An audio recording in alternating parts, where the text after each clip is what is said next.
السلام علیکم۔ میرا آج کا ٹاپک ہوگا وائٹگ می شاشے کا ڈوز کیا ہوگا، اس کے انڈیکیشنز، اس کے ٹریٹمنٹ، اس کے ڈوزز کے حوالے سے اور اس کے استعمال، اس کے ریئیکشن کے حوالے سے میرا آج کا ٹاپک ہوگا۔ تو برائے مہربانی سمجھنے کے لیے آپ میرے اس ویڈیو کو آخر تک دیکھیں اور اعظم میڈیکل یوٹیوب چینل کو سبسکرائب کریں، کیونکہ میں ہر روز نئے اچھے انفارمیشنز، میڈیسن، ڈائگنوسس، ٹریٹمنٹ کے حوالے سے آپ کے لیے ویڈیوز اپلوڈ کرتا ہوں۔ یہ وائٹگ شاشے میرے پاس پڑا ہوا ہے۔ اس کا ڈوز یہ ہے کہ صبح شام اس کو 1 گلاس دودھ میں ڈال کے آپ صبح شام پئیں گے تو آپ کے مردانہ جو جراثیم ہوگا، جو کہ بچہ نہیں بن پائے، بچہ بنانے والے جراثیم ہوتے ہیں جس کو ٹیسٹوس ہارمون کہتے ہیں، ان ٹیسٹوس ہارمون کو بنانے میں مدد دیتا ہے۔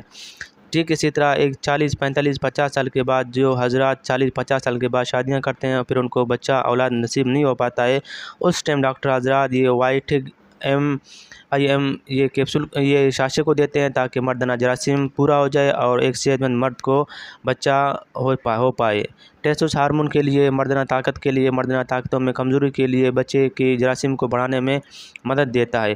مزید معلومات کے لیے آپ مجھے کمنٹس کریں۔ یہ صبح شام 1 گلاس دودھ میں ڈال کے پیا جاتا ہے۔ اپنا خیال رکھیے گا۔ اللہ حافظ۔ اگر آپ کو میرا یہ ویڈیو اچھا لگے تو برائے مہربانی میرے اس ویڈیو کو اپنے دوستوں کو فیس بک میں، واٹس ایپ میں شیئر کریں۔ شیئر کرنے سے آپ کے دوستوں کو علم کی اضافی ہو جائے گی۔